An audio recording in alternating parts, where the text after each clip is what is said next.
जनक और अनिरुद्ध की सीक्रेट शादी, एक नया तूफान। दोस्तों, जनक और अनिरुद्ध की मोहब्बत अब किसी से छुपी नहीं थी, लेकिन हालात ऐसे थे कि दोनों को अपनी शादी को छुपाना पड़ा। अनिरुद्ध ने यह फैसला लिया था कि जब तक वो अपनी जिंदगी से अर्शी को पूरी तरह बाहर नहीं निकाल देता, तब तक वो जनक को किसी भी परेशानी में नहीं डाल सकता। रात के अंधेरे में छुपकर हुई जनक और अनिरुद्ध की शादी। जी हाँ दोस्तों, एक पुराना मंदिर, चारों ओर हल्की हल्की रोशनी और साक्षी थे बस भगवान और अनिरुद्ध के कुछ खास दोस्त और बिपाशा। अनिरुद्ध ने जनक की मांग में सिंदूर भरते हुए कहा, अब कोई तुम्हें मुझसे अलग नहीं कर सकता। जनक, मैं हमेशा अपनी पत्नी बनाकर रखूंगा तुम्हें। जनक की आंखों से आंसू बह रहे थे। ये आंसू खुशी के थे, लेकिन डर के भी थे। उसे पता था कि जब ये सच बाहर आएगा तो कोहराम मच जाएगा, लेकिन अनिरुद्ध ने उसे भरोसा दिलाया, मैं किसी से नहीं डरता। ये शादी सिर्फ एक रस्म नहीं, बल्कि मेरा वादा है तुमसे। दरअसल दोस्तों, ये शादी जो हो रही है ना, वो उसका कारण सिर्फ और सिर्फ अर्शी है। अनिरुद्ध पर भरोसा नहीं करना, जनक की बातों को ना मानना, दोनों को नेग्लेक्ट करना। दूसरी चीज, जनक को जहर दे देना और उसको मारने की कोशिश करना। और अनिरुद्ध ये चीजें दोबारा अपनी लाइफ में नहीं चाहता है और इसी के साथ वो हैप्पी एंडिंग चाहता है। इसी वजह से वो जनक से शादी कर लेता है। हॉस्पिटल से बाहर जाने के बाद अर्शी को पता चलती है, तो अर्शी को जैसे ही इस बात की हवा लगी, वो पागल हो गई। उसने अनिरुद्ध को रोकने की बहुत कोशिश की, लेकिन अब बहुत देर हो चुकी थी। जी हाँ दोस्तों, या तो फिर वो दोनों पत्नी एक साथ रहें, या तो फिर अर्शी डिवोर्स दे दे। सिंपल है।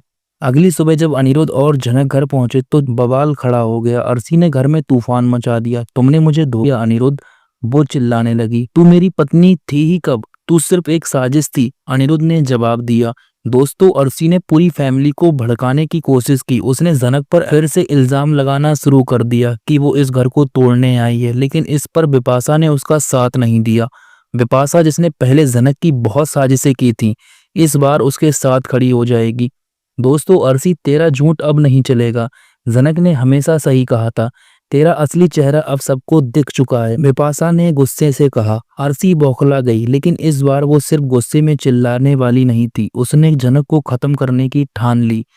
जी हाँ दोस्तों, अभी अभी सिर्फ जनक वापस आई थी हॉस्पिटल से, एक बार फिर वो जान लेने की साजिश रचेगी। जी हाँ दोस्तों, जनक जब अपने कमरे में थी, तब किसी ने चुपचाप उसके कमरे में जहरीली हवा फैला दी और जनक को इसका जरा भी अंदाजा नहीं था। जैसे ही उसने सोने की कोशिश की और कुछ देर हुई, उसका सिर चकराने लगा, धड़कनें तेज हो गईं और फिर अचानक खून की उल्टी होने लगी।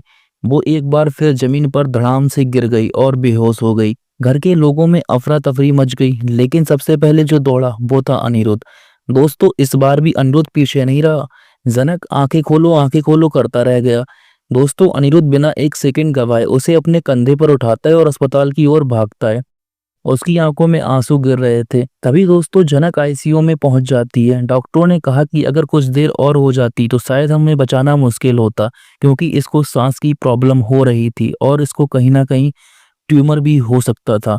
दोस्तों, अनिरुद्ध बाहर बैठा था, टूट चुका था। उसके हाथ खून से सने हुए थे, जनक के खून से। जी हाँ दोस्तों, उसकी आंखों में आंसू थे, लेकिन गुस्सा भी था।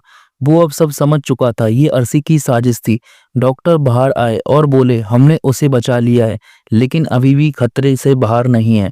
दोस्तों, अर्शी का यहाँ पर फिर से एक बार पर्दाफाश हो जाएगा। तभी पुलिस भी वहां पहुंच गई। अनिरुद्ध ने सीधे कहा, इस बार मैं कोई मौका नहीं दूंगा अर्शी।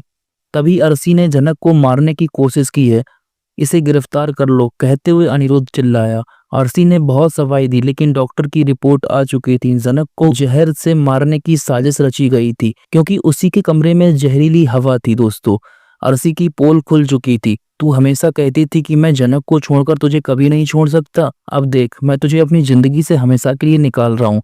अनिरुद्ध ने डाइवोर्स पेपर उसके सामने फेंकते हुए कहा, अब मेरी जिंदगी में तेरा कोई काम नहीं। तुझे लास्ट टाइम मैंने वक्स दिया था, अब इस कागज पर साइन कर और हमेशा के लिए चली जा। दोस्तों, एक बार फिर अर्शी गिड़गिड़ाएगी, अपने आप को बचाएगी, क्योंकि वो नहीं चाहती कि अनिरुद्ध की जिंदगी से वो वापस जाए और वो जेल पहुंच जाए।